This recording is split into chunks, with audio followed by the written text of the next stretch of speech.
بسم اللہ الرحمن الرحیم۔ اے اللہ رحمت نازل فرما محمد صلی اللہ علیہ وآلہ وسلم اور ان کی آل پر۔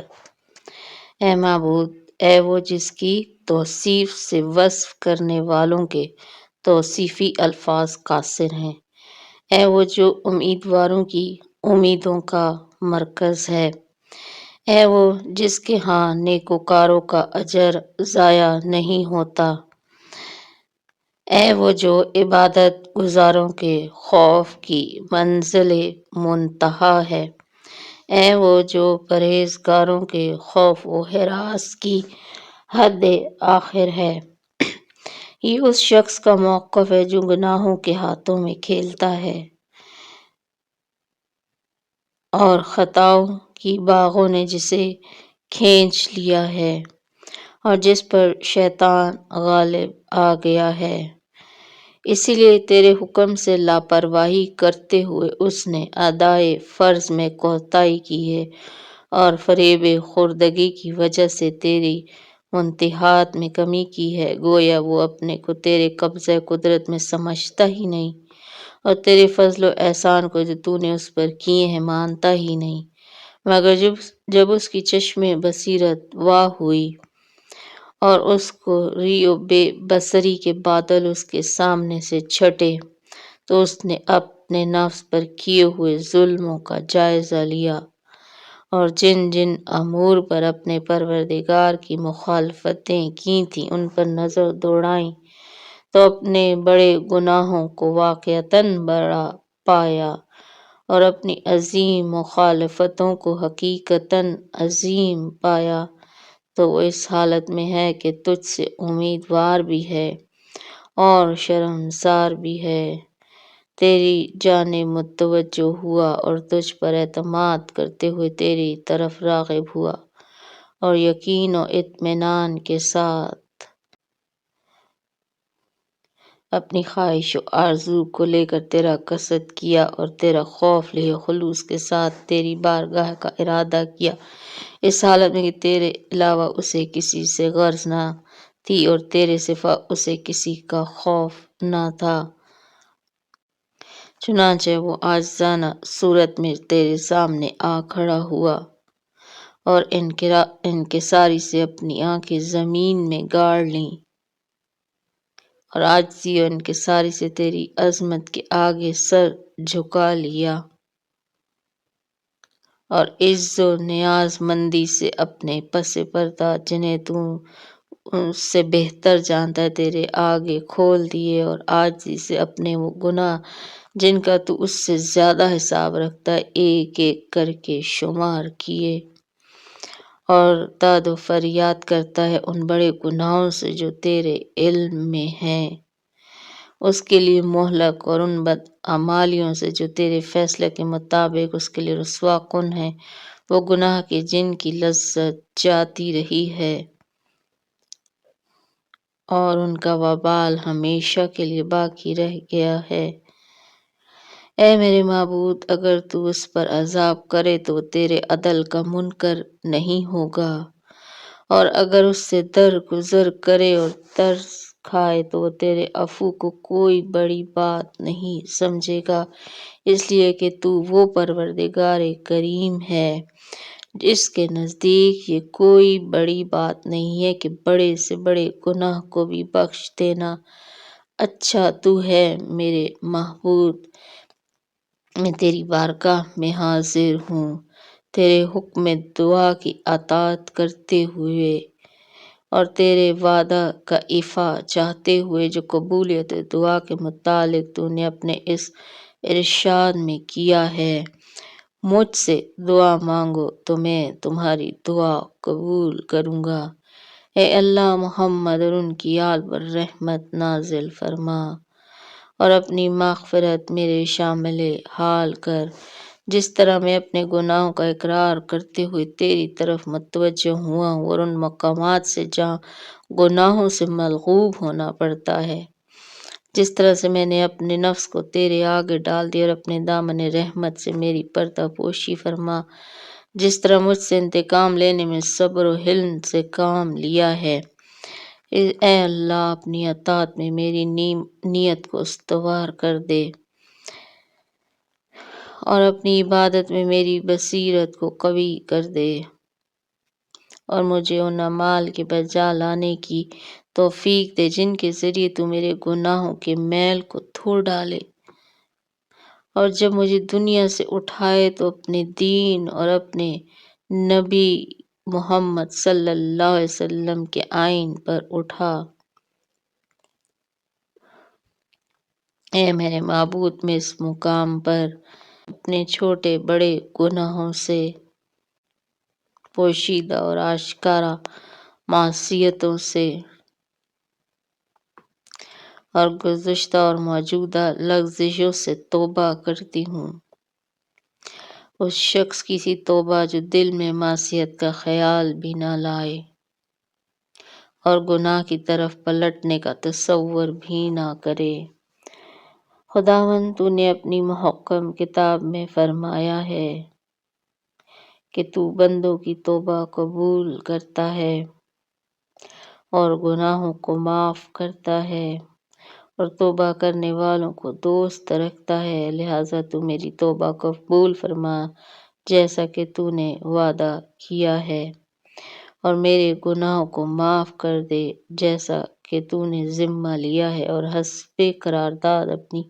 محبت کو میرے لیے ضروری قرار دے۔ اور میں تجھ سے اے پروردگار یہ اقرار کرتی ہوں کہ تیری ناپسندیدہ باتوں کی طرف رخ نہیں کروں گی، اور یہ قول و اقرار کرتی ہوں کہ قابل مذمت چیزوں کی طرف رجوع نہیں کروں گی، اور یہ عہد کرتی ہوں کہ تیرے تمام نافرمانیوں کو یکسر چھوڑ دوں گی۔ اے اللہ، تو میرے عمل و کردار سے خوب آگاہ ہے، اب جو بھی تو جانتا ہے اس سے بخش دے اور اپنی قدرت کاملہ سے پسندیدہ چیزوں کی طرف مجھے موڑ دے۔ اے اللہ، میرے ذمے کتنے ایسے حقوق ہیں جو مجھے یاد ہیں، اور کتنے ایسے جرم ہیں جن پر نسیان کا پردہ پڑا ہوا ہے، لیکن وہ سب کے سب تیری آنکھوں کے سامنے، ایسی آنکھیں جو خواب آلودہ نہیں ہوتی، اور تیرے علم میں ہے، ایسا علم جو کبھی بھولتا نہیں۔ لہٰذا جن لوگوں کا مجھ پر کوئی حق ہے اس کا انہیں کر دے، اس کا بوجھ مجھ سے برطرف کر دے اور اس کا بار ہلکا کر دے، اور مجھے پھر ویسے گناہوں کے ارتکاب سے محفوظ رکھ۔ اے اللہ، میں توبہ پر قائم نہیں رہ سکتی مگر تیری ہی نگرانی سے، اور گناہوں سے باز نہیں آ سکتی مگر تیری ہی قوت اور توانائی سے، لہٰذا مجھے بے نیاز کرنے والی قوت سے تقویت دے اور گناہوں سے روکنے والی نگرانی کا ذمہ لے۔ اے اللہ، وہ بندہ جو تجھ سے توبہ کرے اور تیرے علم غیب میں وہ توبہ شکنی کرنے والوں اور گناہ و معصیت کی طرف دوبارہ پلٹنے والا ہو، تو میں تجھ سے پناہ مانگتی ہوں کہ اس جیسا ہوں، میری توبہ کو ایسی توبہ قرار دے کہ اس کے بعد پھر توبہ کی احتیاج نہ رہے، جس سے گزشتہ گناہ محو ہو جائیں اور زندگی کے باقی دنوں میں گناہ و سلامتی کا سامان ہو۔ اے اللہ، میں اپنی جہالتوں سے عذر خواہ ہوں اور اپنی بدعمالیوں سے بخشش کا طلبگار ہوں، لہٰذا اپنے لطف و احسان سے مجھے پناہ گاہ رحمت میں جگہ دے اور اپنے تفضل سے اپنی عافیت کے پردہ میں چھپا لے۔ اے اللہ، میں تیری بارگاہ میں توبہ کرتی ہوں ہر اس چیز سے جو تیرے ارادہ اور رضا کے خلاف ہو اور تیری محبت کی حدود سے باہر ہو، چاہے وہ دل میں گزرنے والے خیالات ہوں یا آنکھ کے اشارے ہوں یا زبان کی گفتگو ہو۔ ایسی توبہ جس سے میرا ہر عضو اپنی جگہ پر تیری عقوبتوں سے بچا رہے اور محفوظ رہے، جن سے سرکش لوگ خائف رہتے ہیں، ان تکلیف دہ عذابوں سے۔ اے معبود ان حالتوں پر رحم فرما جب تیرے سامنے میرا عالم تنہائی ہو، تیرے خوف سے میرے دل کی دھڑکن تیز ہو اور تیری حیت سے میرے اعضاء کی تھر تھری ہو۔ اے پروردگار مجھے گناہوں نے تیری بارگاہ میں رسوائی کی منزل پر لا کھڑا کیا ہے۔ اب اگر چپ رہوں تو میری طرف سے کوئی بولنے والا نہیں ہے، اور کوئی وسیلہ لاؤں تو شفاعت کا سزاوار نہیں ہوں۔ اے اللہ محمد اور ان کی آل پر رحمت نازل فرما، اور اپنے کرم و بخشش کو میری خطاؤں کا شفیع قرار دے، اور اپنے فضل سے میرے گناہوں کو بخش دے، اور جس سزا کا میں سزاوار ہوں وہ سزا نہ دے، اور اپنا دامن کرم مجھ پر پھیلا دے، اور اپنے پردہ عفو اور رحمت میں چھپا لے، اور مجھ سے اس اقتدار شخص کا سا برتاؤ کر جس کے آگے کوئی ذلیل گڑ گڑائے تو وہ اس پر ترس کھائے، یا اس دولت مند کا سا جس کا کوئی بندہ محتاج لپٹے تو وہ اسے سہارا دے کر اٹھا لے۔ اے اللہ مجھے تیرے عذاب سے کوئی پناہ دینے والا نہیں، اب تیری قوت و توانائی ہی پناہ دے گی، اور تیرے ہاں کوئی میری سفارش کرنے والا نہیں، اب تیرا فضل ہی سفارش کرے تو کرے، اور میرے گناہوں نے مجھے ہراساں کر دیا ہے، اب تیرا عفو و درگزر ہی مجھے مطمئن کرے تو کرے۔ یہ جو کچھ میں کہہ رہی ہوں اس لیے نہیں کہ میں اپنی بدعمالیوں سے ناواقف ہوں اور اپنی گزشتہ بدکاریوں کو فراموش کر چکی ہوں،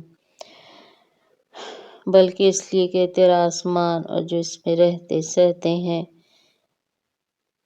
اور تیری زمین جو اس پر آباد ہے،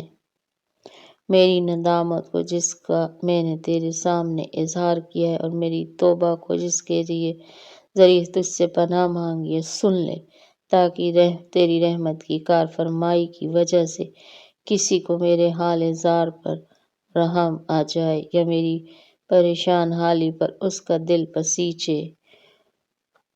تو میرے حق میں دعا کرے، جس کی تیرے ہاں میری دعا سے زیادہ سنوائی ہو، یا کوئی ایسی سفارش حاصل کر لوں جو تیرے ہاں میری درخواست سے زیادہ مؤثر ہو، اور اس طرح تیرے غضب سے نجات کی دستاویز اور تیری خوشنودی کا پروانہ حاصل کر سکوں۔ اے اللہ اگر تیری بارگاہ میں ندامت اور پشیمانی ہی توبہ ہے تو میں پشیمان ہونے والوں میں سب سے زیادہ ہوں، اور اگر ترک معصیت ہی توبہ و انابت ہے تو میں توبہ کرنے والوں میں اول درجہ پر ہوں، اور اگر طلب مغفرت گناہوں کو زائل کرنے کا سبب ہے تو مغفرت کرنے والوں میں سے ایک میں بھی ہوں۔ خدایا جب کہ تو نے توبہ کا حکم دیا ہے اور قبول کرنے کا ذمہ لیا ہے، اور دعا پر آمادہ کیا ہے اور قبولیت کا وعدہ فرمایا ہے، تو رحمت نازل فرما محمد صلی اللہ علیہ وسلم پر، ان کی آل پر، اور میری توبہ کو قبول فرما، اور مجھے اپنی رحمت سے ناامیدی کے ساتھ نہ پلٹنا، کیونکہ تو گناہگاروں کی توبہ قبول کرنے والا اور رجوع ہونے والے خطا کاروں پر رحم کرنے والا۔ اے اللہ محمد صلی اللہ علیہ وسلم اور ان کی آل پر رحمت نازل فرما، جس طرح تو نے ان کے وسیلہ سے